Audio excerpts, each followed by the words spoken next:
What's up, guys? This is SanchoWest, and welcome to the first ever episode of Ask Sancho, where you guys ask me questions. And if you want your next question answered, just comment below, and sometimes I'll pick the ones with the most votes or something that a piece of information you guys haven't heard about me or whatnot. So let's go ahead and do this. First question comes from Nick30, another YouTuber from The Last of Us, and he writes, when and why did you use your famous catchphrase, "Ooh yeah"? Was it something that you just said at the end of the video and one day that it stuck? Question, ask Sancho. Oh, well, this got about 10 votes. To answer your question, frankly, it's by far from my favorite wrestler of all time from the WWF, and that's the Macho Man, Randy Savage. And he was really great at cutting promos, and that was his catchphrase, that "Ooh yeah." And you guys could YouTube him or whatnot, but it was a great catchphrase. And when I was in 5th grade, I absolutely loved doing voice impressions, and he was one of them that I used to do in 5th grade. And it's just funny to see like a 5th grader do that "Oh yeah, let me tell you something" type of impressions. And so eventually at one of the random episodes from PlayStation's All-Stars Battle Royale, wow, that was a long time ago, I just said it, and it just felt good. It just felt something like a great sign-off to say see you later, guys. And you know, it felt natural to me, and so I went ahead and stuck it. But by all means, that catchphrase belongs to the one and only Macho Man, and I never want to be famous for this catchphrase. That's always going to be credited to the Macho Man. Great question there, Nick30. Next question comes from Devlin G, and he is the guy behind the Power of Devlin, the best 9mm player for The Last of Us factions. And he writes, "Definitely do not stick to factions. Do your thing, Sancho. I watch because of you, your character, the unique and awesomeness of your channel has, and not specifically for games. As for a question, what drove you towards multimedia and not necessarily YouTube, but media as a whole? Perhaps about your career choices related to multimedia. I would like to know personal reasons and why you do this awesome stuff, and how did you get into it, and why do you love it?" And that I got about 21 votes in hashtag "Ooh yeah." A little bit about myself. I am an actor. I went to theater I went to school for theater, and pretty much when I moved out to Los Angeles for my wife's career, I'm telling you guys, if you guys want to be an actor out here in Los Angeles, they tell you, it's the toughest place to be. It's hard, and it will wear you down. It is no joke. There's really no way to describe what Los Angeles can do to you. It's a big, I mean, for the cliche metaphor, it is a big pond, but you could find your own thing. And I decided, I love gaming, and YouTube is such a great thing to do gaming in terms of, like, I've always have great gaming moments when I was playing video games that I wanted to share. And I was noticing that YouTube, as the gaming section of YouTube started to be really very saturated with, like, people, I don't know, it was a weird vibe I was getting from YouTube, because I remember watching Call of Duty videos back in the heyday, and there was a guy named Hutch, and there was a guy named Only Use My Blade, and Only Use My Blade, they were like, "Hey man, check out these video games, check out my tutorials," and they were all willing to, share with you about how to play this game. And all of a sudden it's become a let's play heavy zone, and it is really very egocentric. So and at the same time, I wanted to take control of my career in terms of what I wanted to do as a creative person. And if I wasn't doing anything creative, I would literally just die. And I mean that in an emotional, mental state, that it is my life source as a creative artist. And I just love, I kind of fell in love with the people, the community, and interacting with people. And right now my career goal in terms of multimedia space is to become a gaming personality.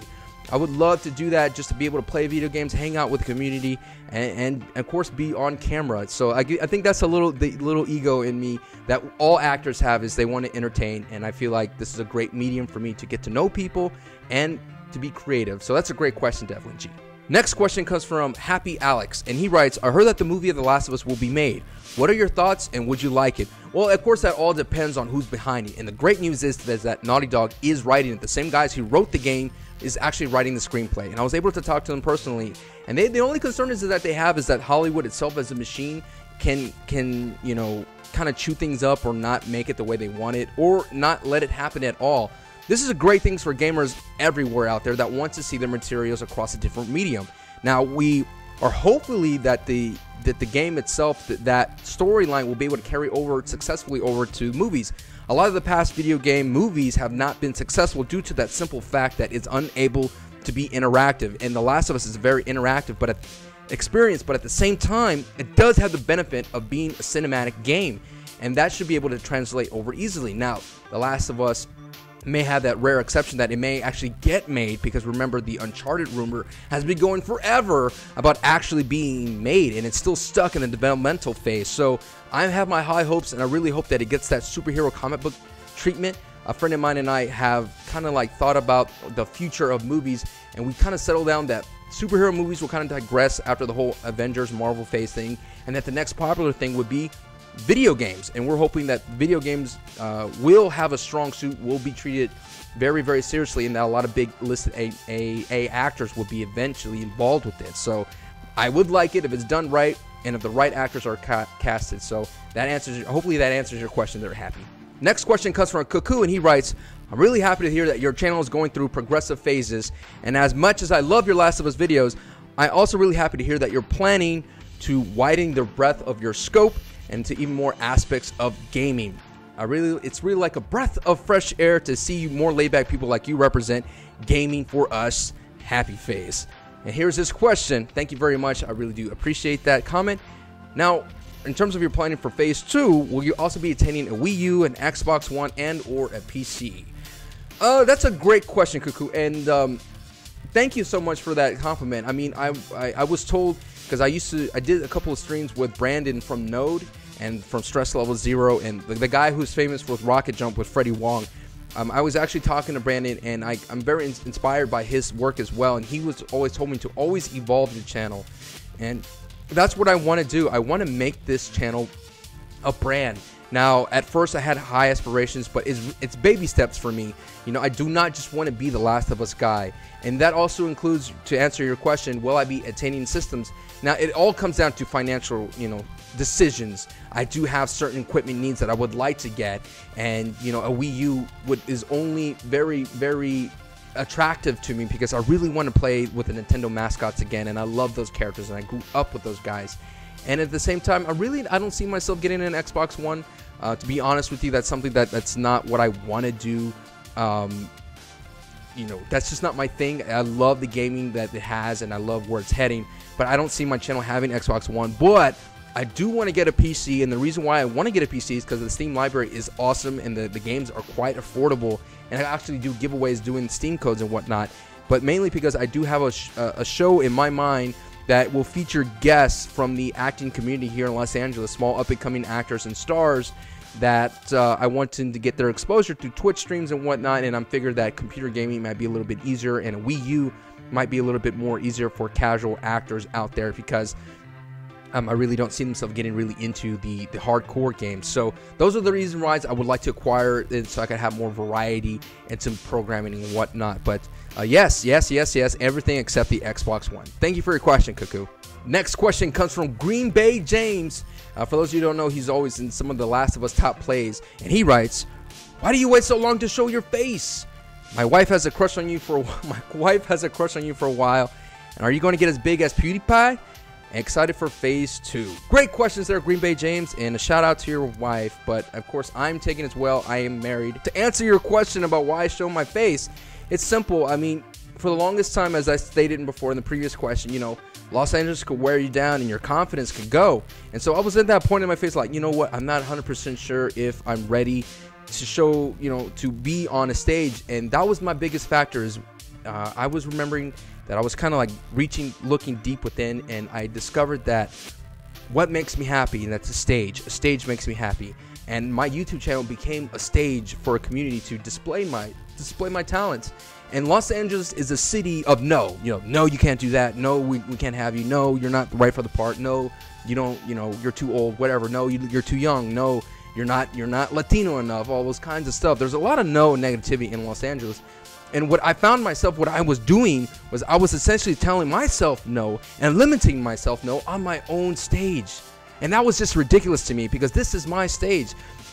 And I said, I have an opportunity, my community has grown, and I know you guys will support me, so might as well start evolving myself and becoming that gaming personality that I want, that on-host personality. So if I could I'm telling myself no, then it's gonna make other people easier to say no. That's why I decided to show my face. I figured it was time. It was the right time to do this. I had the right equipment that I always feel comfortable with for quality and whatnot. But yeah, I'm excited for phase 2. Will I ever be popular as PewDiePie? Who knows, man? That guy, I respect PewDiePie. I really admire his hard work and dedication. The guy does it himself.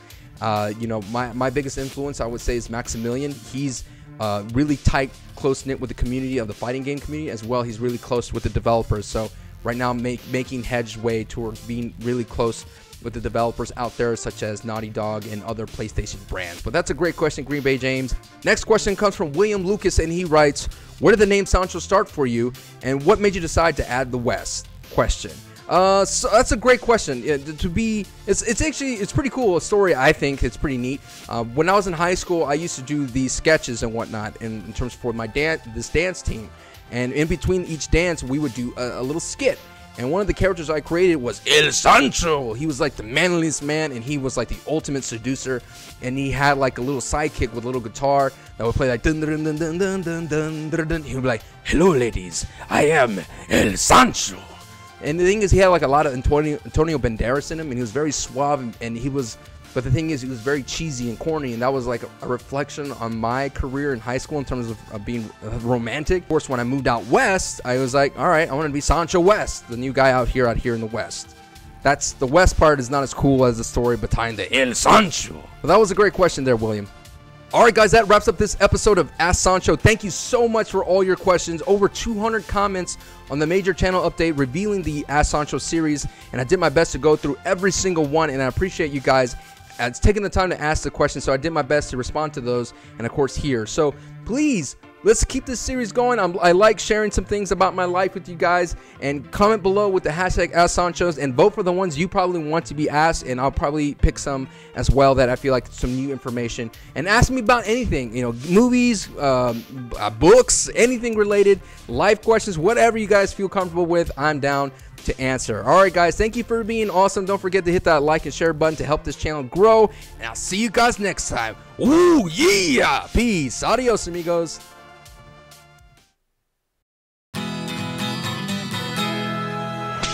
Side.